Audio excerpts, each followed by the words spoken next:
সওয়াব যদি দেওয়া হবে তার গুনাহ আপনার আমলনামায় নেওয়া লাগবে। কথা বলেন, তওবা করলেও পাওনা মাফ হবে না, শহীদ হইলেও পাওনা মাফ হবে না। বলে না, কারণ পাওনা এটা অন্যের হক, এটা তার সঙ্গে মীমাংসা করতে হবে যে আপনার কাছ থেকে পাবে। আর যদি কেউ 100 বার পড়ে, আল্লাহ পাক তার 100 বছরের গুনাহ মাফ করে দেবেন। আর কেউ যদি 1000 বার পড়ে, কতবার? 1000 বার পড়ার পরে সে আল্লাহর কাছে যে দোয়া করবে সেই দোয়া কবুল হবে। সন্তান হয় না, 1000 বার সূরা ইখলাস পড়েন, এরপরে দোয়া করেন। মামলায় জিততে পারতেছেন না, মিথ্যা মামলা, 1000 বার পড়েন, দোয়া করেন, আল্লাহ পথ খুলে দেবেন। সূরা ইখলাসকে যদি কেউ ভালোবাসে, আল্লাহ পাক শুধু সূরা ইখলাসের ভালোবাসার জন্য জান্নাত দিয়ে দিবে। এক ব্যক্তি সবসময় সূরা ইখলাস পড়ে, সবসময় সূরা ইখলাস পড়ে। নবীজি জিজ্ঞাসা করলেন, সূরা ইখলাস কেন পড়ো? সে বলে, হুজুর এই সূরা আমার কাছে বেশি ভালো লাগে, মহাব্বত লাগে। আল্লাহ রাসূল সাল্লাল্লাহু আলাইহি ওয়াসাল্লাম বললেন, সূরা ইখলাসের মহাব্বত তোমাকে জান্নাতে প্রবেশ করাইয়া দেবে। নবীজি এক জায়গায় ইমাম পাঠালেন, কি এই ইমাম সাহেব সূরা ফাতিহার পড়ে, সূরা ইখলাস পড়ে, তারপরে অন্য সূরা পড়ে সব রাকাতে। বলেন, সূরা ফাতিহার পড়ে, আগে কুল হুয়াল্লাহ পড়ে, তারপরে অন্য সূরা পড়ে। এখন সূরা ফাতিহার পরে কুল হুয়াল্লাহ পড়লে তো হয়ে গেছে, অন্য সূরা পড়া লাগে না। মুক্তাদিরা বলে, আপনি সূরা ফাতিহার পরে সূরা ইখলাস প্রত্যেক রাকাতে প্রতিদিন কেন পড়েন? ইমাম সাহেব বলে, আমার ইচ্ছা, পছন্দ হলে রাখো, নাহলে বিদায় করে দাও। ইমাম সাহেব খুব ভালো, সবার সাথে মহাব্বত আছে, কেউ বিদায় করতে রাজি নেই। কথা বলে না, বিদায় করতে কি নেই, রাজি নাই। কিন্তু কুল হুয়াল্লাহ প্রত্যেক রাকাতে পড়বে, এটা আবার সবার কাছে ভালো লাগে না। আমি ঢাকা এক জায়গায় জুমা পড়াইতাম, মুসল্লিরা আমারও ভালোবাসত। তো একটা আপত্তি, হুজুর সরকারের মধ্যে একটু কম বললে বলা, তো বিদায় দিয়ে কোনো বিদায় দিতাম না। তো এখন মুসল্লিরা কি বলে,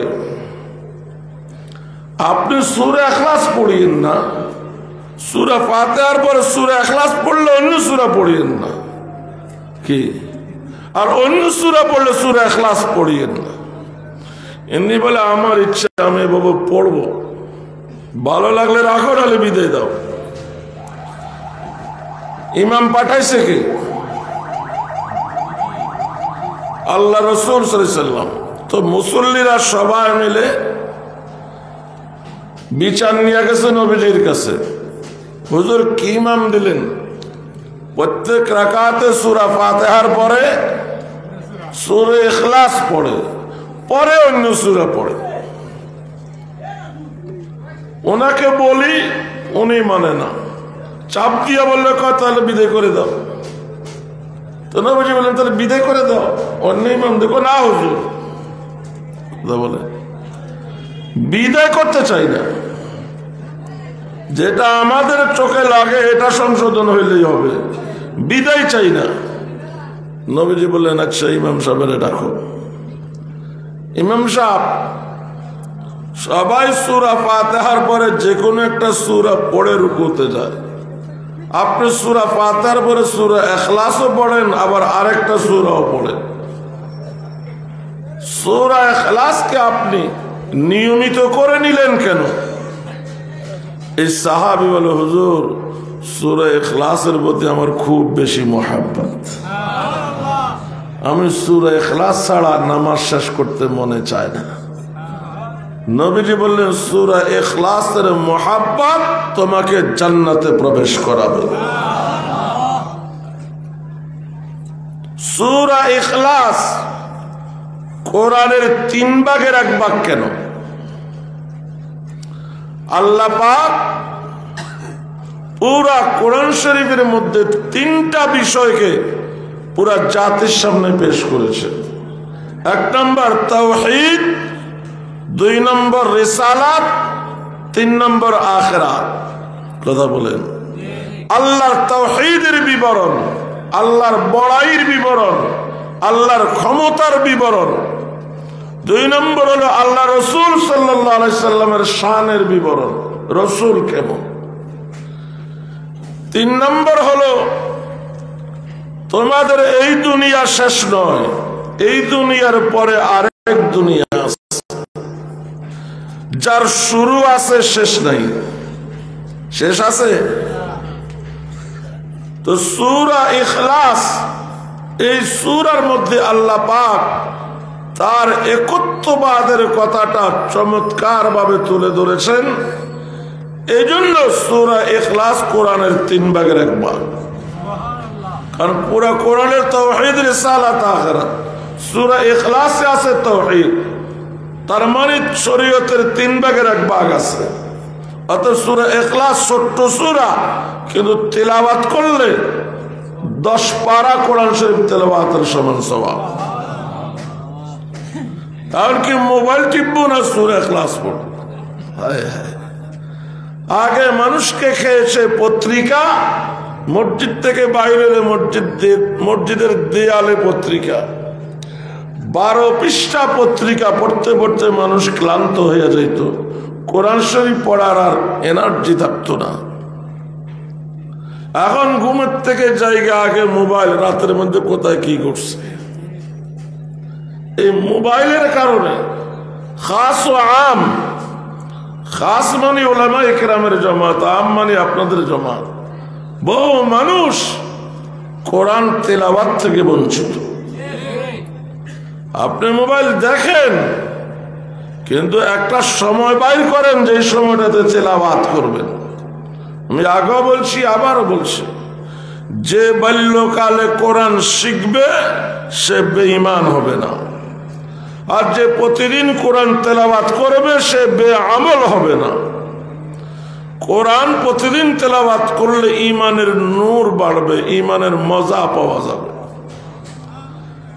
হাদিসে আছে, যে ব্যক্তি সবসময় সূরা ইখলাস পড়বে, আল্লাহ পাক তার ঈমান বাড়াইয়া দিবে, আমলের মজা লাগাইয়া দিবে। প্রতিদিন ঘুমাইবার সময় যে ব্যক্তি সূরা ফালাক, সূরা নাস সাথে সূরা ইখলাস পড়বে, বলেন ঘুমাইবার সময় আল্লাহ পাক ঘুমের মধ্যে তাকে যাবতীয় বলা মুসিবত থেকে হেফাজত করবে। জিনে ধরবে না, বোবা ধরবে না। আছে না অনেকের বোবা জিনে ধরে, চিৎকার করে, কেউ শুনে না। তো সূরা ইখলাস কি খুব কঠিন আমাদের জন্য? বলেন কুল হুয়াল্লাহু আহাদ আল্লাহুস সামাদ লাম ইয়ালিদ ওয়া লাম ইউলাদ ওয়া লাম ইয়াকুল লাহু কুফুয়ান আহাদ। ছোট্ট সূরা, শিখতে কষ্ট হবে না, সব সময় পড়েন। কেউ জিজ্ঞাসা করলে এই সূরা কেন পড়েন, বলবেন এটা ভালোবাসি। এই ভালোবাসা আপনাকে জান্নাতে পৌঁছায় দিতে পারে। সূরা ইখলাস মক্কি না মাদানী? কোরআন শরীফে 2 প্রকারের সূরা আছে। হিজরতের আগে যা নাজিল হয়েছে এগুলি হলো মক্কি সূরা, হিজরতের পরে যা নাজিল হয়েছে এগুলি হলো মাদানী সূরা। প্রশ্ন হলো সূরা ইখলাস মক্কি না মাদানী? এই ব্যাপারে সাহাবায়ে কেরামের মধ্যে 2টা মত পাওয়া যায়। হযরত আব্দুল্লাহ ইবনে মাসউদ রাদিয়াল্লাহু তাআলা আনহু এবং হযরত উবাই ইবনে কাব রাদিয়াল্লাহু তাআলা আনহু, তারা দুজন বলেন কাফেরদের একটা দল নবীজির কাছে আসছে। আয়েশা বলে, মুহাম্মদ আমাদের খোদা তো বিভিন্ন ধাতুর তৈরি, সোনার তৈরি খোদাও আছে, রূপার তৈরি খোদাও আছে, কাঠের তৈরি খোদাও আছে, কি পাথরের তৈরি খোদাও আছে। কথা বলেন না?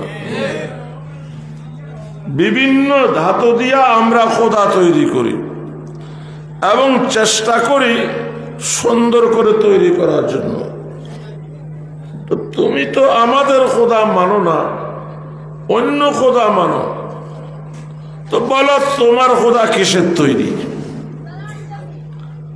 স্বর্ণের না রূপার না হীরা? বোঝেন নাই প্রশ্ন? কাফেরদের এই প্রশ্নের জবাবে আল্লাহ পাক সূরা ইখলাস নাযিল করলেন, আমাদের খোদা তো তৈরি না। কথা বলেন, খোদাকে কেউ তৈরি করেছে? তৈরি হলে প্রশ্ন আসতো কিসের তৈরি? খোদাকে কেউ তৈরি করেন নাই, খোদা ছিলেন, আছেন, থাকবেন। খোদা হলো চিরঞ্জীব, মানুষ মরণশীল, খোদা চিরঞ্জীব। মরণ তো দূরের কথা, খোদার জীবনীও আসে না। লা তাখুযুহু সিনাতু ওয়ালা নাওম, খোদার তো ঘুম নাই, ঘুমের জীবনীও নাই। কথা বলেন না? মুসা আলাইহিস সালাম বলে, আল্লাহ তুমি খাও না, পান করো না, ঘুমাও না, জিমাও না, তো থাকো কেমনে? আল্লাহ কেমনে থাকি তোমাকে বুঝাবো, আমার জন্য এক গ্লাস পানি নিয়ে আসিও, পানি খাবো। কথা বলেন? মুসা নবীর সাথে আমাদের যেরকম নম্বর টিপলে যোগাযোগ হয়, কথা বলে না? আপনি আছেন বাংলাদেশে, ছেলে আছে লন্ডনে, নম্বর টিপলে যোগাযোগ, হ্যালো। মুসা নবী তুর পাহাড়ে গেলে আল্লাহর সাথে হ্যালো। কথা বলে না? অন্য জায়গায় না, কোথায় গেলে? তুর পাহাড়ে গেলে টেলিফোন লাইন ক্লিয়ার। আজ পানি নিয়া মুসা নবী তুর পাহাড়ে গেছেন, কিন্তু আজ কানেকশন পাওয়া যাচ্ছে না। মাঝে মাঝে নম্বর টিপলেও কানেকশন হয় না। কথা বলেন? আজকে আল্লাহর সাথে কানেকশন হচ্ছে না। মুসা নবীর কথা আল্লাহ শুনছে না, আল্লাহর কথা মুসা নবী পর্যন্ত আসতেছে না। মানুষ হয় না, নম্বর টিপলে অনেক সময় ব্যস্ত আছে, অনেক সময় কিছুই বলে না, এমনি কেটে যায়। আজকে কোনো প্রকার যোগাযোগ হচ্ছে না। এখন আল্লাহ বলছে পানি নিয়ে আইসা এখানে থাকবা, আমি খাবো। একদিন চলে গেছে, এক রাত চলে গেছে, লাইন হচ্ছে না। 2 দিন চলে গেছে, 2 রাত চলে গেছে, লাইন হচ্ছে না। আরো আধা দিন চলে গেছে, কত হইল? 2.5 দিন। 2.5 দিন যাওয়ার পরে মুসা নবীর একটু ঝিমানি আসছে। জিমানে যখন আসছে, হাত একটু ঢিল হয়ে গেছে, হাত থেকে গ্লাস পড়ে ভেঙে চুরমার হয়ে গেছে। গ্লাস ভাঙার সাথে সাথে যোগাযোগ হয়েছে, মুসা পানি কই? পানি কোথায়? পানি আছে? তোমাকে যে বলে পানি নিয়ে আসো, পানি কই?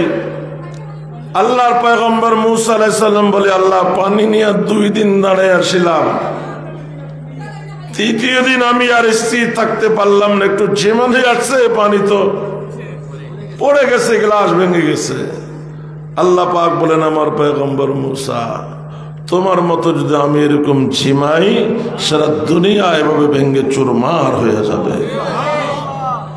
তা আল্লাহর মরণ নাই, ঘুমও নাই, জীবনীও নাই। আল্লাহরে কেউ তৈরি করে নাই। আল্লাহ আছেন, ছিলেন, আছেন, থাকবেন। কাফেরদেরকে বুঝাবার জন্য আল্লাহ পাক এই সূরা নাযিল করেছেন। হযরত আব্দুল্লাহ ইবনে আব্বাস এবং আরো সাহাবীরা বলছেন, মদিনার ইহুদিরা, খ্রিস্টানরা নবীজির কাছে এসে প্রশ্ন করলেন যে আমাদের খোদার তো পুত্র আছে, খ্রিস্টানদের খোদার পুত্র হলো ঈসা আলাইহিস সালাম, ইহুদিদের খোদার পুত্র হলো উযাইর আলাইহিস সালাম, আপনাদের খোদার বংশ কি? কথা বলেন। তখন আল্লাহ পাক সূরা ইখলাস নাযিল করেছেন যে খোদা কারো সন্তানও নয়, খোদার কোনো সন্তানও নাই, লাম ইয়ালিদ ওয়া লাম ইউলাদ। মক্কার কাফেররাও প্রশ্নের মধ্যে এটা যুক্ত ছিল, কারণ কাফেররা যে মূর্তি বানিয়েছে, সব মূর্তি নারী হয় না, আবার সব মূর্তি পুরুষও হয় না। কিছু মূর্তি পুরুষ, কিছু মূর্তি নারী। নারী মূর্তিকে পুরুষ মূর্তির স্ত্রী সাব্যস্ত করে, পুরুষ মূর্তিকে নারী মূর্তির স্বামী সাব্যস্ত করে। আর কাফেরদের প্রশ্ন, তোমার খোদার বংশ কি? খোদা যদি স্ত্রী হয় খোদার স্বামীকে, খোদা যদি পুরুষ হয় খোদার স্ত্রীকে। তো তাদের এই প্রশ্নের জবাবে সূরা ইখলাস নাযিল হয়েছে। উলামায়ে কেরাম বলেন, শানে নজুলের মধ্যে কোনো ইখতিলাফ নেই। সূরা মক্কাতে নাযিল হয়েছে কাফেরদের প্রশ্নের জবাবে। বাকি এই জাতীয় প্রশ্ন যখনই কেউ করেছে, নবীজি সূরা ইখলাস শুনাইয়া দিছে। এই জন্য যখন যে শুনেছে সে মনে করেছে বুঝি সূরাটা এখন নাযিল হলো। বুঝেন নাই কথা? সূরা নাযিল হয়েছে আগে, প্রশ্ন হয়েছে বারবার। যতবার প্রশ্ন হয়েছে আল্লাহ নবীকে বলছেন সূরা ইখলাস শুনাইয়া দেন। সূরা ইখলাস শুনাইয়া দিছে। যারা আগের ঘটনা জানে না বা শুনে নাই, পরের ঘটনায় সাক্ষী ছিল, তারা ভাবতো যে পরে নাজিল হয়েছে সূরাটা। তাহলে নাজিল কোথায়? মক্কায়।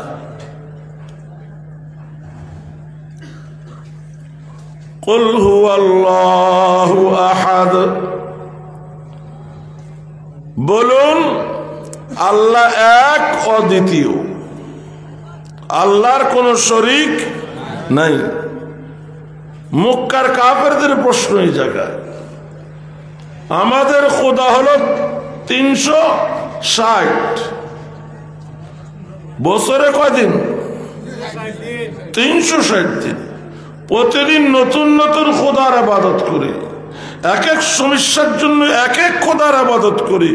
এত খোদা মিলে আমাদের সমস্যার সমাধান করতে পারে না, আর এক খোদা কি করে সমস্যার সমাধান করে? সূরা ইউসুফের মধ্যে আছে, তোমাদের খোদা যদি হাজার হাজার হয়, এগুলি নিষ্প্রাণ, কোন শক্তিহীন। আল্লাহ একজন হলেও আল্লাহ সর্বময় ক্ষমতার মালিক।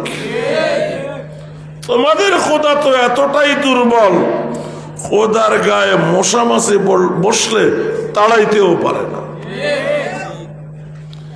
পৃথিবীতে প্রথমত দুইটা জাতি, একটা বলে খোদায় নাই, কি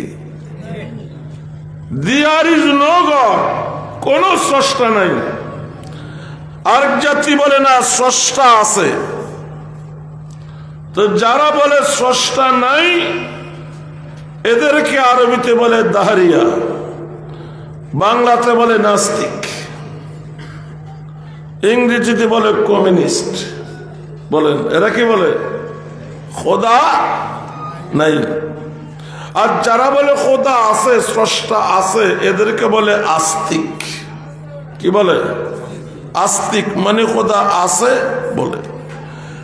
নাস্তিকদের থিওরি হলো সব কিছু এমনি এমনি হয়েছে, কারো বানানো ছাড়া। কোথাও পানি জমে থাকলে সেখানে ব্যাঙ হয়, ব্যাঙের থেকে বানর, বানরের থেকে মানুষ। এটা হলো তারা বিবর্তনবাদে বিশ্বাস। তো বলুন, অতীতকালে যদি বানর মানুষ হইতো, এখনো হইতো কিনা? পৃথিবীর কোন চিড়িয়াখানায় কোন বানরকে মানুষ হইতে শোনা গেছে? তাহলে নাস্তিকদের এই থিওরি অবাস্তব, অবান্তর। আমরা যেখানে বসে আছি, বলুন আমাদের চারপাশে কোন জিনিসটা কারো বানানোর ছাড়া অস্তিত্বে আসছে? একটা জিনিস দেখান, এই প্যান্ডেলের কাপড় কেউ বানায় নাই, প্যান্ডেলটা কেউ বানায় নাই, মাইক্রোফোন গুলো কেউ বানায় নাই, চেয়ার টেবিল কেউ বানায় নাই। আপনি একটা জিনিস আমাকে দেখান যে হুজুর এটা কেউ বানায় নাই, এমনি হয়েছে, পারবেন? তাহলে পৃথিবীর কোন বস্তু যদি কারো বানানো ছাড়া অস্তিত্বে আসতে না পারে, তাহলে আমাদেরকে কেউ বানানো ছাড়া কি করে অস্তিত্বে আসলাম? নিশ্চয়ই আমাদেরকে বানানোওয়ালা একজন আছে, তিনি আল্লাহ। আছে না নাই? এই বিষয়ে ইমাম আজম ইমাম আবু হানিফা রাহমাতুল্লাহ আলাইহি নাস্তিকদের সাথে বহসের একটা কাহিনী আছে। অনেক মুরব্বীরা শুনছেন, যুবকেরা শুনে নাই হয়তোবা। বলবো, বাগদাদে 3 জন নাস্তিক আসছে, এরা আল্লাহ নাই এটা প্রমাণ করবে। ইমাম সাহেব প্রমাণ করবে আল্লাহ আছে। নাস্তিকরা দিন, তারিখ, সময়, স্থান নির্ধারণ হলো। নাস্তিক 3 জন হাজির, ইমাম সাহেব নাই। কথা বলেন। ইমাম সাহেব সে জায়গায় গেলেন 1 ঘন্টা পরে। নাস্তিকরা বলল, আপনি এত বড় ইমাম হইয়া কথা ঠিক রাখলেন না। 1 ঘন্টা আপনার জন্য আমাদেরকে অপেক্ষা করতে হয়েছে। কথা বলেন।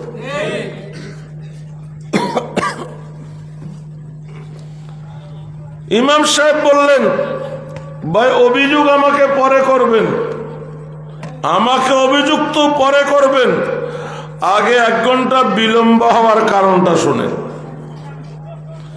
এই জায়গায় আসতে হলে আমার বাড়ি থেকে পথে একটা নদী পড়ে, নৌকা দিয়া পার হতে হয়, সাঁতরায়া পার হওয়ার কোনো উপায় নেই। আজ যখন আমি নদীর পাড়ে আসলাম, দেখলাম কোনো নৌকা নাই, টেনশনে পড়ে গেলাম। সময় মতো না পৌঁছলে আল্লাহর অস্তিত্বের দলিল দেওয়ার কেউ থাকবে না। মুসলমানরা নাস্তিকদের কাছে হেরে যাবে, কি করে পার হই? আল্লাহকে ডাকতে লাগলাম। এক পর্যায়ে হঠাৎ দেখলাম একটা লম্বা গাছ, কোন প্রকার করাতি ছাড়া, করাতি বুঝেন আগে যারা গাছ কাটতো, গাছটা নিজে নিজে ছিঁড়ে পেটে অনেকগুলো তক্তা হয়ে গেছে, কাঠ হয়ে গেছে।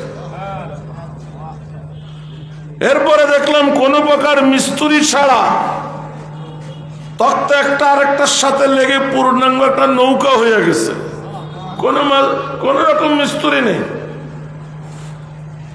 এরপরে দেখলাম নৌকায় কোনো মাঝি নেই, মাঝি বুঝে যে নৌকা চালায়, কোনো মাঝি মাল্লা নাই নৌকায়। আমাকে বলছে, ইমাম সাহেব আসেন পার করে দিই। আমি উঠে বসলাম, আমাকে পার করে দিল। এই একটা গাছ ছিঁড়ে নৌকা হয়ে আমাকে পার করতে 1 ঘন্টা বিলম্ব হয়েছে। তাই আমি 1 ঘন্টা বিলম্বিত হলেও এসেছি। যদি আমার সাথে এই ঘটনা না ঘটতো তাহলে আজকে আশাই হইতো না। নাস্তিকরা 3 জন একসাথে দাঁড়ায় হাসা শুরু করছে। শুনছেন আপনাদের ইমামের কথা? দুনিয়ার কোন পাগলে বিশ্বাস করবে গাছ নিজে নিজে তক্তা হয়? তক্তা নিজে নিজে নৌকা হয়, নৌকা নিজে নিজে আরোহীকে পার করে দেয়। ইমাম সাহেব বলে এটা বুঝে আসছে যে গাছ নিজে নিজে তক্তা হয় না, তক্তা নিজে নিজে নৌকা হয় না, নৌকা নিজে নিজে প্যাসেঞ্জারকে পার করে দেয় না। তো ইমাম সাহেব বলে আমি তো এটা বলি, গাছ যেমন নিজে নিজে হয় না, মানুষও নিজে নিজে হয় না। তক্তা যেমন নিজে নিজে নৌকা হয় না, আসমান জমিনও নিজে নিজে হয় নাই।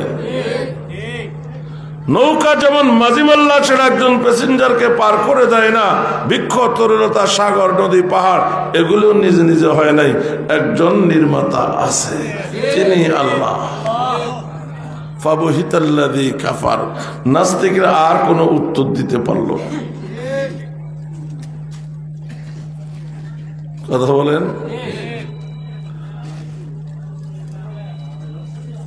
আমাদের দেশে ইমাম আবু হানিফার প্রসঙ্গ আসছে, সেজন্য একটা কথা মনে পড়ছে, বলি ফেলি। আমাদের দেশে আমরা যারা হানাফি, আমরা ইমামের পিছনে সূরা ফাতিহা পড়ি না। যারা আমাদের দেশে সলফি বা আহলে হাদিস দাবি করে বা অন্যান্য দেশে শাফি মাযহাবের, তারা সূরা ফাতিহা পড়ে। ইমাম আবু হানিফা রাহমাতুল্লাহ আলাইহি গেছেন হজ করতে, হঠাৎ ওনাকে অন্যান্য মাযহাবের আলেমরা ধরছে, আপনি কোন দলিলে বলছেন মুক্তাদি সূরা ফাতিহা পড়তে হবে না? দলিল আমাদেরকে দেখাইতে হবে। ইমাম সাহেব বললেন, হঠাৎ এইভাবে বললে তো দলিল দেওয়া যাবে না, আপনারা বহসের নিয়ম কানুন লেখেন। এক নম্বর হইল কখন বসবেন, তারা বলল আগামীকাল। কোন টাইমে? এই টাইমে। বহস কেমনে হবে? সবার সাথে তো আমি কথা বলতে পারবো না। কথা বলেন। একজন সিলেক্ট করেন, সে একজন আমার সাথে কথা বলবে। সে একজন যদি জিতে যায়, আপনারা সবাই জিতে গেলেন। সে একজন যদি হেরে যায়, সবাই হেরে গেলেন। আগে আপনাদের মধ্যে কে বড় আলেম, ভালো আলেম বাছাই করেন। কতজন? একজনের জিতা সবার জিতা, একজনের হারা, কথা বলেন, সবার হারা। সবাই বলল কথা ঠিক আছে, আপনি একা আসবেন, কেউ সাথে আনবেন না। আপনার হারা হানফির হারা, আপনার জিতা পুরা হানাফিয়তের জিতা। কি চুক্তি হয়ে গেছে? আগামীকাল এতটার সময় বহস। ইমামে আজম আবু হানিফা রহমতুল্লাহ আলাইহি আগামী দিন আইসা বহসের ওই জায়গায় না যাইয়া মনের আনন্দে খানায় কাবা তাওয়াফ করতেছে। বহসের কোনো খবর নেই। অনেকক্ষণ বৈশা থেকে তারা খুঁজতেছে ইমাম আবু হানিফা কই, খুঁজা পাইল না, তাওয়াফ করতেছে। কথা বলেন। ধরছে যাইয়া, কি ব্যাপার? বহসের তারিখ দিয়া, সময় দিয়া, শর্ত শরাত দিয়ে আপনি গায়েব। ইমাম সাহেব বলে কিসের বহস? আরে সূরা ফাতিহা পড়া নিয়ে বহস। ইমাম সাহেব বলে এটা তো কালকে হয়ে গেছে, এটা তো কালকে হয়ে গেছে। কেমন কালকে হয়ে গেছে? ইমাম সাহেব বলে হ্যাঁ, আপনারা না আমার সঙ্গে এই শর্তে রাজি হয়েছেন যে একজন হবে আপনাদের প্রতিনিধি, সে হারলে সবার হারা, সে জিতলে সবার জিতা। তো একজনের কথা যদি সবার কথা হয়, একজনের জিতা যদি সবার জিতা হয়, একজনের হারা যদি সবার হারা হয়, তো আমি তো এটাই বলতেছি সূরা ফাতিহা ইমামের পড়া সবার পড়া। একজনে পড়লে যে সবার দায়িত্ব আদায় হয়, এটা তো কালকে আপনারা স্বীকার করছেন কি? তো আমি তো সেটাই বলতেছি। আজকে আরেকটা আজীব কথা শুনলাম, নামাজ 3 প্রকার। সাধারণ নামাজ, মধ্যম নামাজ, উত্তম নামাজ। কথা বলেন না? সাধারণ নামাজ, মধ্যম নামাজ, উত্তম নামাজ। সাধারণ নামাজ হইল ইমাম উম্মত, মুক্তাদি উম্মত। কি? মধ্যম নামাজ হইল ইমাম নবী, মুক্তাদি উম্মত। কথা বলে না? ইমাম উম্মত, মুক্তাদি উম্মত। আর ইমাম নবী, মুক্তাদি উম্মত, দুটোটা কি এক হবে? কথা বলে না? তাহলে যেখানে উম্মত ইমাম, উম্মত মুক্তাদি, সেটা হবে সাধারণ। সেটার থেকে আরেকটু উত্তম হবে যেখানে নবী ইমাম, উম্মত মুক্তাদি, সেটা হবে মধ্যম। উত্তম কোনটা হবে? যেখানে ইমামও নবী, মুক্তাদিও নবী। কথা বলে না? যেখানে নামাজের ইমামও নবী, মুক্তাদিও নবী। এরকম নামাজ আছে না? মেরাজে মসজিদে আকসা, বাইতুল মুকাদ্দাসে নবীজি ইমাম ছিলেন, সমস্ত নবীরা মুক্তাদি ছিলেন। তো ওই নামাজ হলো নামাজের মধ্যে উত্তম। আর নবী নবুয়তের জিন্দেগিতে ইমামতি করেছেন, উম্মত ইক্তেদা করেছেন। তো মেরাজের ওই নামাজের তুলনায় এটা মধ্যম। কথা বলে না? না ওই জামাতের মতো হবে? আর আমরা যে পড়তেছি এখানে ইমাম উম্মত, মুক্তাদি উম্মত, এটা কি নবীর ইমামতির নামাজের মতো হবে?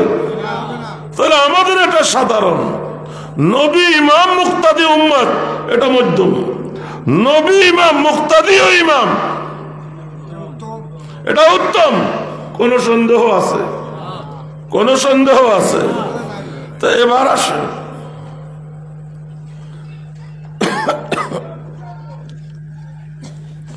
সূরা ইখলাস। তাওরাতেও ছিল সূরা ইখলাস, জবুরেও ছিল সূরা ইখলাস, ইনজিলেও ছিল। তাহলে সূরা ইখলাস আগেকার নবীরাও পারে, উম্মতেরাও পারে। হ্যাঁ, আগেকার কিতাব অন্য ভাষায় ছিল, সূরা ইখলাসও অন্য ভাষায় ছিল। কিন্তু সূরা ফাতিহা আগেকার কোন কিতাবে ছিল না। কথা বলে না? সূরা ফাতিহা একমাত্র কোরআন শরীফের মধ্যে আল্লাহ পাক দিয়েছেন স্পেশাল এই উম্মতের জন্য। কথা বলেন? তো বাবা আদম থেকে ঈসা রুহুল্লাহ পর্যন্ত সূরা ফাতিহা তাদেরকে দেওয়া হয় নাই। সূরা ফাতিহা সম্পর্কে তাদের জানাই নেই।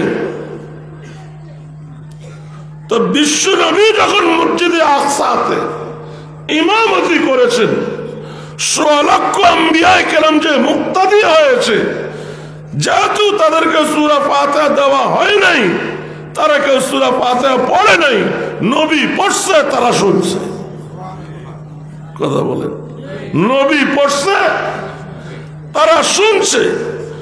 তাহলে পৃথিবীতে সর্বোত্তম নামাজ যেটা, সেই নামাজে শুধু ইমাম সূরা ফাতিহা পড়ছে, মুক্তাদি সূরা ফাতিহা পড়ে নাই।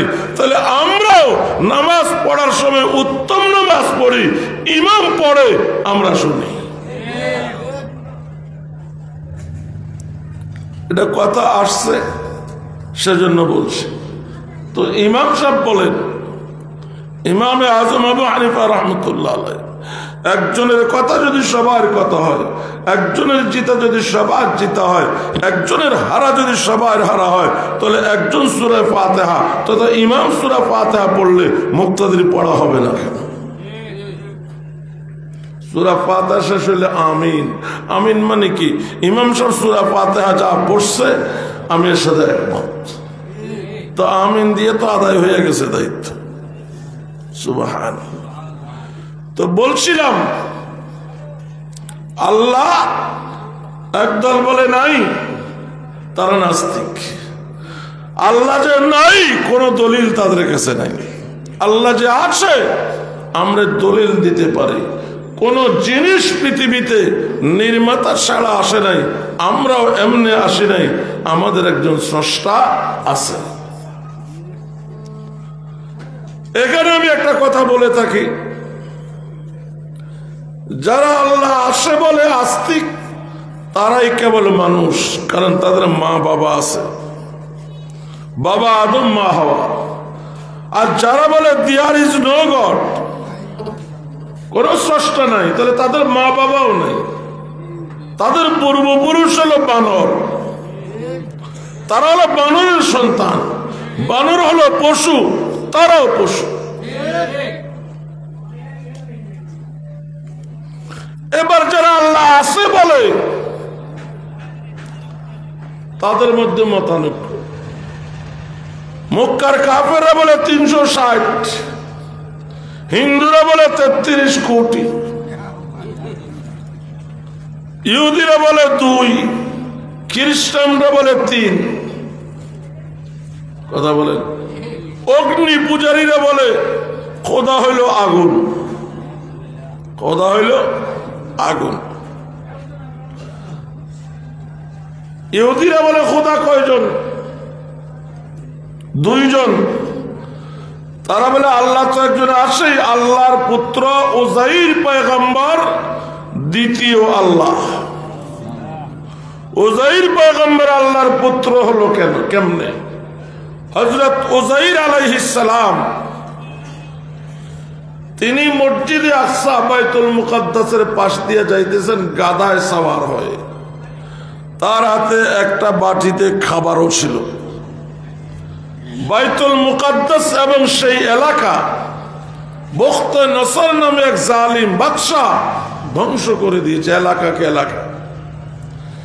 তিনি ওই জায়গা দিয়ে যাওয়ার সময় ভাবতেছেন জনমানবহীন এই এলাকা কে আবাদ করবে, কিভাবে আবাদ করবে, ধ্বংস হওয়া ঘরবাড়ি কি করে হবে, গাছপালা কি করে হবে, মানুষ আবার এখানে কোত্থেকে আসবে, বসবাস করবে। এইসব ভাবতে ভাবতে ফাআমাতাহুল্লাহ, আল্লাহ তাকে মরণ দিয়ে দিলেন। কতদিনের জন্য? 100 বছরের জন্য, মিয়াতা আম। এরপরে আল্লাহ তাকে জীবিত করলেন। জীবিত করার পরে আল্লাহ পাক বললেন তোমার গাদার দিকে দেখো, গাদা মরে গোশতগুলো মাটিয়ে খেয়ে হাড্ডিগুলো ছড়িয়ে ছিটিয়ে পড়ে আছে। আল্লাহ বলেন এবার খাবারগুলো দেখো, খাবারগুলো বাসিও হয় নাই। বলেন খাবার বাসি হওয়ার কথা, পাতা লতা খায়া গাদা জিন্দা থাকার কথা। গাদা মরে পচে গেছে, হাড্ডি পড়ে আসে, কিন্তু খাবার একেবারে ফ্রেশ তাজা। এরপরে আল্লাহ বলেন হাড্ডিগুলো দেখো, একটা আরেকটার সঙ্গে জোড়া লেগে হাড়ের গাদা হয়ে গেছে। এরপরে চামড়া গোশত জড়ায়া জিন্দা গাদা হয়ে গেছে।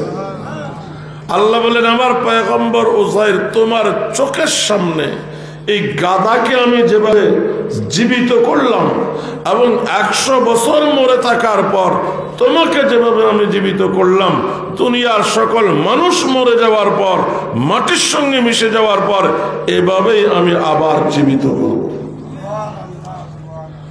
উযাইর পয়গম্বরের বয়স হয়েছিল 50 বছর, মইরা ছিল 100 বছর। কথা বলেন। তারপরে জীবিত হইয়া যখন এলাকায় গেছে কেউ চিনে না, যা দেখে এক জায়গায় মাহফিল হইতেছে, লম্বা কথা, মাহফিলের পিছনে যে দাঁড়াই আছে, মাহফিলের বক্তা বলতেছে ওই লোকটাকে, তার কাছ থেকে নবুয়তি প্রকাশ আসতেছে, আমার কথা বলতে কষ্ট হচ্ছে। তার স্টেজে ডাকা হইল, তিনি দাবি করলেন আমি উযাইর। উযাইর পয়গম্বরের বৈশিষ্ট্য ছিল তিনি তাওরাত কিতাবের হাফেজ ছিলেন। তাওরাত কিতাব আনার পরে যখন মুখস্থ পড়ে শোনাচ্ছে, যাতে বিশ্বাস করলো না কথা ঠিক। তো আপনি আসলেন কোত্থেকে, ছিলেন কোথায়? তিনি বললেন আমি 100 বছর মরেছিলাম, আল্লাহ এইভাবে আমাকে জীবিত করেছেন এবং পরকালে কিভাবে মানুষ জীবিত করবেন সেই নিদর্শন আমাকে দেখিয়েছেন। ইহুদিরা বলল, না, এইভাবে মানুষ মরে আবার জীবিত হতে পারে না। আপনি যেহেতু মরে আবার জীবিত হয়েছেন, আপনি আল্লাহরই সন্তান। তারা কি বানায় আনিল? আল্লাহর সন্তান বানায় নিল উযাইর পয়গম্বরকে। আল্লাহ বলেন, লাম ইয়ালিদ ওয়া লাম ইউলাদ। প্রকৃত আল্লাহ যিনি, তিনি কারো সন্তানও নয় এবং তিনি কোনো সন্তান জন্ম দেয় না। খ্রিস্টানরা বলে কয় খোদা? 3 খোদা। আল্লাহ একজন আছে, আল্লাহর পুত্র ঈসা আলাইহিস সালাম দ্বিতীয় আল্লাহ, ঈসা আলাইহিস সালামের মা আল্লাহর স্ত্রী তৃতীয় আল্লাহ। তারা তৃতীয়বাদে বিশ্বাসী। 3 খোদায়, আবার তারা বলে 3 মিলে 1, অর্থাৎ 3 মিলে হলো খোদা। এই 3 থেকে কোনো একটা বাদ পড়লে ওটা খোদা নয়, 3 মিলে খোদা। কেন তারা বলে মরিয়ম আল্লাহর স্ত্রী, ঈসা আল্লাহর পুত্র? কারণ ঈসা আলাইহিস সালামের জন্ম হয়েছে বাবা ছাড়া। ঈসা আলাইহিস সালামের মা হলো কি? মরিয়ম। মরিয়মের বাবা মসজিদে আকসার ইমাম ছিল হযরত ইমরান আলাইহিস সালাম। তিনি মারা যাওয়ার পর মরিয়মের মায়ের নাম হান্না, ইমরান আলাইহিস সালামের বিবি। মরিয়মকে গর্ভে রেখে তার বাবা মারা যায়। বিবি হান্না মান্নত করেছে, আমার পেটে যে সন্তান আছে এটা আল্লাহর ঘরের জন্য মুক্ত, মসজিদে আকসার জন্য মুক্ত। মনে মনে ভেবেছে আল্লাহ একটা পুত্র সন্তান দিবে। সন্তান যখন হলো, দেখা গেল মেয়ে। আল্লাহ বললেন, তোমার এই মেয়ে হাজারো পুরুষের সে দামি মেয়ে, আমার ঘরের জন্য মান্নত করেছো, দিয়ে দাও। সংক্ষেপে বলছি, মরিয়ম বাল্যকাল থেকে লালিত পালিত হয়েছে মসজিদে আকসায়। মসজিদের ইমাম জাকারিয়া আলাইহিস সালাম দেখাশোনা করত। আজ মরিয়ম গোসলখানায় গোসল করতে গেছে, আল্লাহ জিব্রাইলকে পাঠাইছে পূর্ণ মানব আকৃতিতে। জিব্রাইল ফেরেশতা যখন মরিয়মের গোসলখানায় মানুষের রূপে গিয়েছে, মরিয়ম মনে করছে মানুষ, ভয় পেয়ে গেছে। قالت إني أعوذ بالرحمن منك إن كنت تقيا। তুমি যদি আল্লাহকে ভয় করো, তোমার কোনো প্রকার ক্ষতি থেকে আমি আল্লাহর আশ্রয় চাই। আল্লাহ বলেন, জিবরিল, মরিয়ম ভয় পাইছে, তাড়াতাড়ি পরিচয় দাও। জিবরিল বলল, ইন্নামা আনা রাসূল রাব্বিক। মরিয়ম ভয় পেও না, আমি মানুষ না, আমি ফেরেশতা, তোমার প্রভুর প্রতিনিধি। তোমার কোনো ক্ষতি করব এই যোগ্যতাই আমার নাই। কি? কারণ ফেরেশতা পুরুষও নয়, নারীও নয়। ফেরেশতা পুরুষ হইয়া নারীর ক্ষতি করতে পারে না, নারী হইয়া পুরুষের ক্ষতি করতে পারে না। মরিয়ম বলে, তুমি যদি ফেরেশতা হও, তোমার কি হায়া লজ্জা নাই? আমার গোসলখানায় কেন এসেছো? জিবরাইল বলে, তোমাকে একটা পুত্র সন্তান দিতে এসেছি। লিআহাবালাকে গোলামান জাকিয়া, পবিত্র পুত্র সন্তান। মরিয়মের বিয়ে হয়েছে। মরিয়ম বলতেছে, ওয়ালাম ইয়ামসাসনি বাশারুন ওয়ালাম আকু বাগিয়া আন্না ইয়াকুনু লি গোলাম। ওয়ালাম ইয়ামসাসনি বাশারুন ওয়ালাম আকু বাগিয়া, আমার কি করে সন্তান হবে? কোন পুরুষ আজ পর্যন্ত আমাকে স্পর্শ করে নাই, আর আমি ইমাম সাহেবের মেয়ে, ইমাম সাহেবের তত্ত্বাবধানে মসজিদে লালিত পালিত হয়েছি, আমি কোনো অসতী মেয়ে নয়, কি করে আমার সন্তান হবে? জিবরাইল বলে, ক্বালা কাযালিকা ক্বালা রাব্বুকা হুয়া আলাইয়া হায়িন। মরিয়ম, আল্লাহ বলছে, কোন পুরুষের ছোঁয়া ছাড়া, কোন পুরুষের টাচ ছাড়া তোমার সন্তান হবে, আর এইভাবে সন্তান দেওয়া আল্লাহর জন্য সহজ। কেন রাখা আল্লাহ এটা করতে চায়। জিবরাইল বলে ওয়ানিলা জাআলাহু আয়াতাল লিন্নাস ওয়া রাহমাতাম মিন্না। মরিয়ম, আল্লাহ মা বাবা ছাড়া বানাইতে পারে, আদমকে বানিয়েছেন। মা ছাড়া বানাইতে পারেন, বিবি হাওয়াকে বানিয়েছেন আদম থেকে। মা বাপ দিয়া বানাইতে পারেন, বানিয়েছেন সর্বসাধারণকে। আল্লাহর কুদরতের আরেকটা প্রকার বাকি আছে, সেটা হলো শুধু নারী থেকে সন্তান হবে, কোন পুরুষের ছোঁয়া ছাড়া। আল্লাহ সেই কুদরত তোমার থেকে দেখাতে চাচ্ছে, এবং তোমার এই সন্তানটা হবে আল্লাহ পাকের রহমত। মরিয়ম বলে আল্লাহ কুদরত দেখা, দয়া দেখা, আমার কোনো আপত্তি নাই, কিন্তু আমি মাপ চাই এই কুদরত যেন আমাকে দিয়ে না দেখায়। কারণ মানুষ আমার বাবার দিকে আঙ্গুল উঠাবে, মসজিদের ইমাম সাহেবের দিকে আঙ্গুল উঠাবে, আল্লাহর ওয়াস্তে আল্লাহ অন্য কাউকে দিয়া কুদরত দেখাক। জিবরাইল বলে ওয়াকানা আমরাম মাকদিয়া, এটা আল্লাহর চূড়ান্ত সিদ্ধান্ত, তোমার থেকেই আল্লাহর কুদরত প্রকাশ হবে। এই বলে একটা ফুম আসছে মরিয়মের গায়ে। মরিয়ম উপলব্ধি করতেছে ফাহামালাতহু, সে গর্ভবতী হয়ে গেছে। গোসল করে গোসলখানা থেকে বের হতে হতে সন্তান 6 মাসের হলে যেরকম পেট সেরকম হয়ে গেছে। এখন মসজিদের পাশে থাকার আর কোনো উপায় নাই, মানুষ এই পেট নিয়ে কথা বলবে। চলে গেছে বিতিলহামের জঙ্গলে, জঙ্গলে যাইতে যাইতে 9 মাস। কথা বলেন, অর্থাৎ 9 মাসে যেরকম হয় এই অল্প সময় সেরকম হয়ে গেছে। যে একটা মরা খেজুর গাছ ধরে বসছে, মরা খেজুর গাছ, একটু শক্তি পাওয়ার জন্য সেখানে বসে বলতেছে ইয়া লাইতানি মিতু ক্বাবলা হাযা ওয়া কুনতু নাসিয়াম মানসিয়া। হায় আল্লাহ, এই সন্তান প্রসবের পূর্বে যদি আমি মরে যেতাম, মানুষের স্মৃতি থেকে মুছে যেতাম, অনেক ভালো হতো। কারণ এই সন্তান জন্মের পরে কি পরিচয় দেব সন্তানের? বাপ আছে, কি পরিচয় দেব, কি করে এই সন্তান নিয়ে সমাজে বসবাস? ফানাদাহা মিন তাহতিহা, মরিয়ম যেখানে বসেছিল সেখানে নিম্নদেশ থেকে জিবরাইল ডাক দিল, আল্লাহ তাহজানি। মরিয়ম, এই সন্তান আল্লাহর কুদরত, এই সন্তান আল্লাহর দয়া। সন্তান দিচ্ছে আল্লাহ, সন্তানের এবং তোমার ইজ্জতের হেফাজত করবেও আল্লাহ। সন্তান প্রসবের পর পানির প্রয়োজন হবে, খাবার প্রয়োজন হবে, সেগুলি কোথায় পাবে?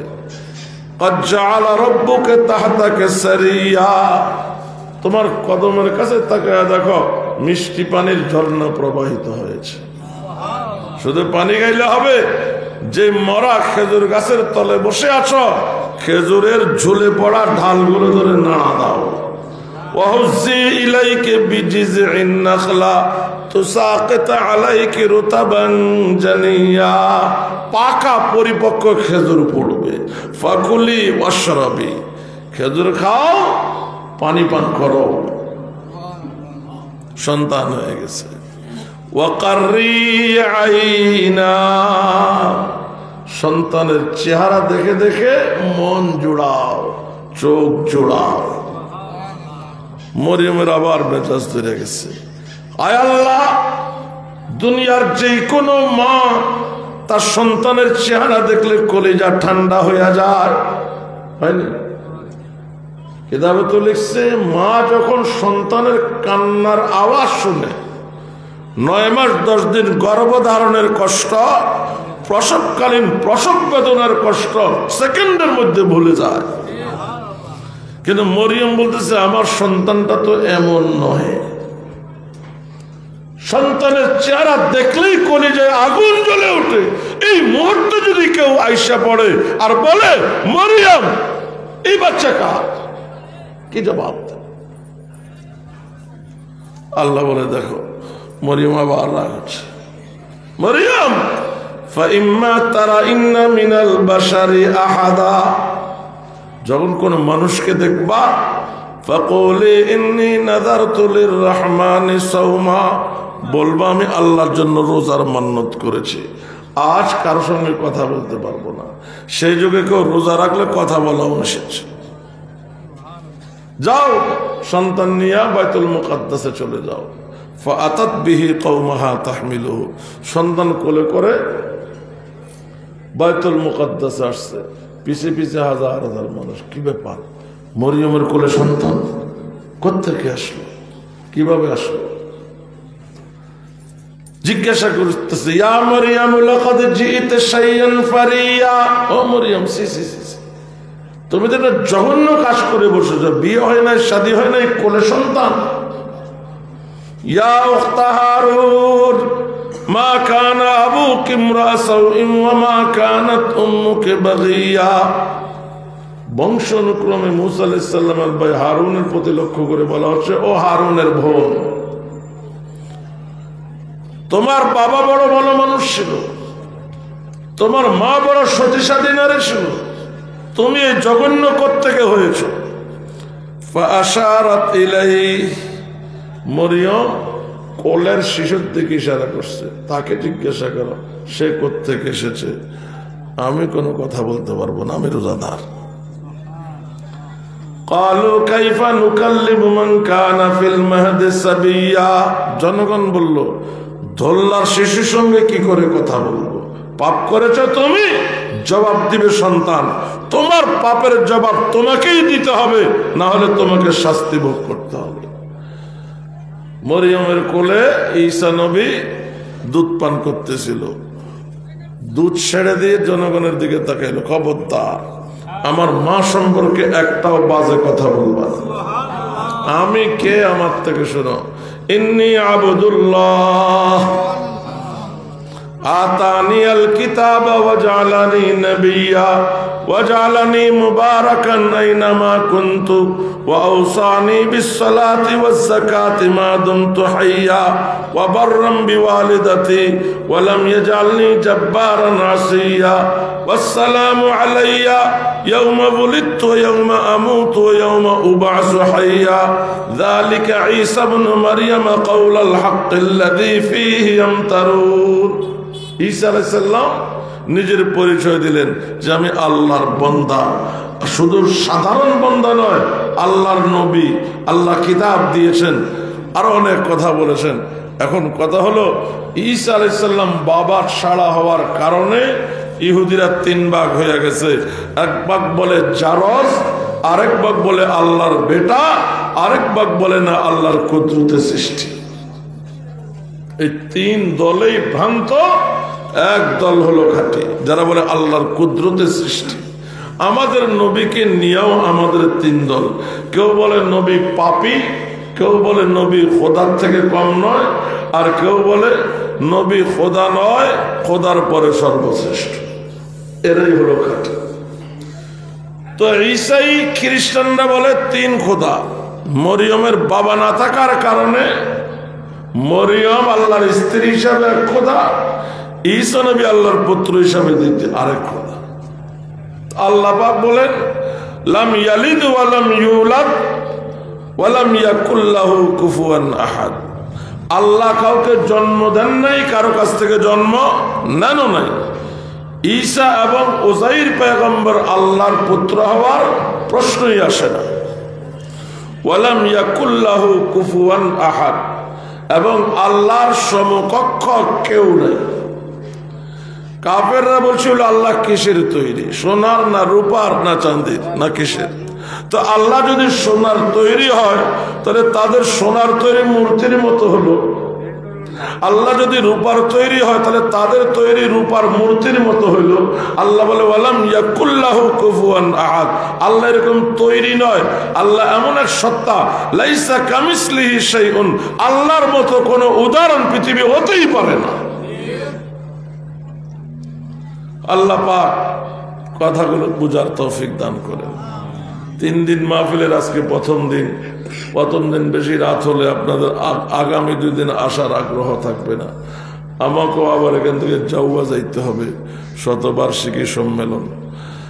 আজ যেভাবে এসেছেন আগামী 2 দিনও দাওয়াত করে মানুষকে নিয়ে আসবেন।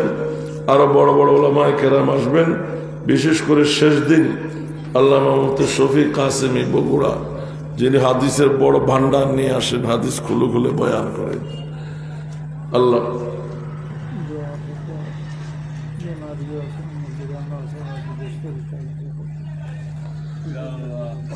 আল্লাহুম্মা আমিন। আলহামদুলিল্লাহি রাব্বিল আলামিন والصلاة والسلام على سيد الأنبياء والمرسلين وعلى آله وأصحابه أجمعين.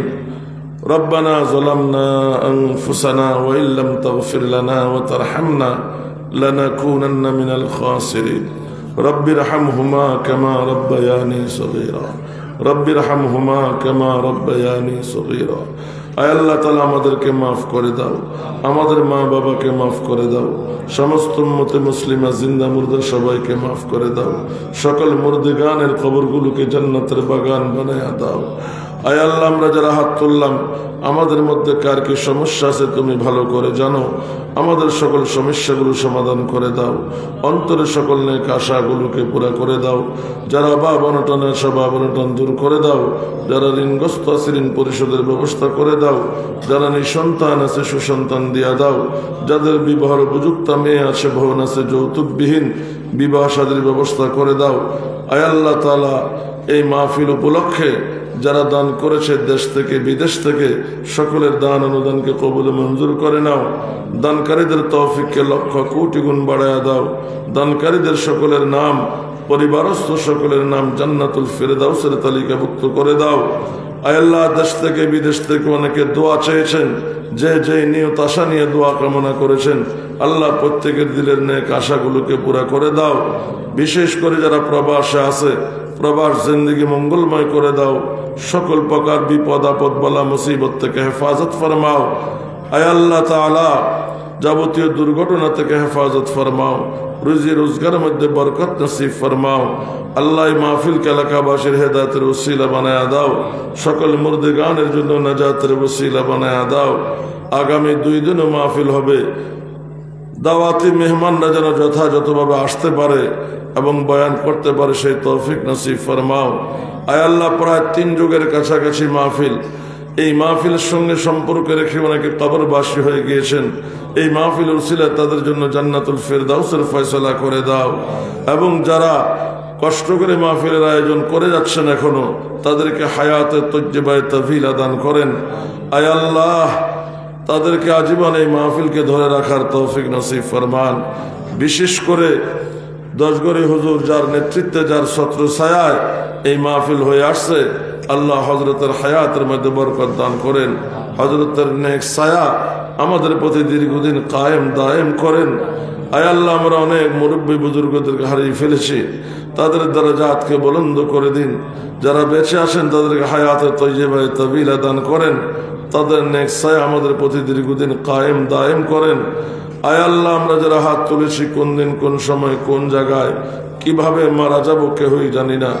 মেহেরবানি করে যখনই আমাদেরকে মওত দিবে, রমজান মাসে জুমার দিনে কালিমার সাথে ঈমানের সাথে মদিনা শরীফের মধ্যে শাহাদাতের মওত নসিব ফরমান। ওয়া সাল্লাল্লাহু তাআলা আলা খায়রি খালকিহি মুহাম্মাদিন ওয়া আলিহি ওয়া আসহাবিহি আজমাইন। আমিন বিরহমাতিকা ইয়া আরহামার রাহিমিন। আসসালামু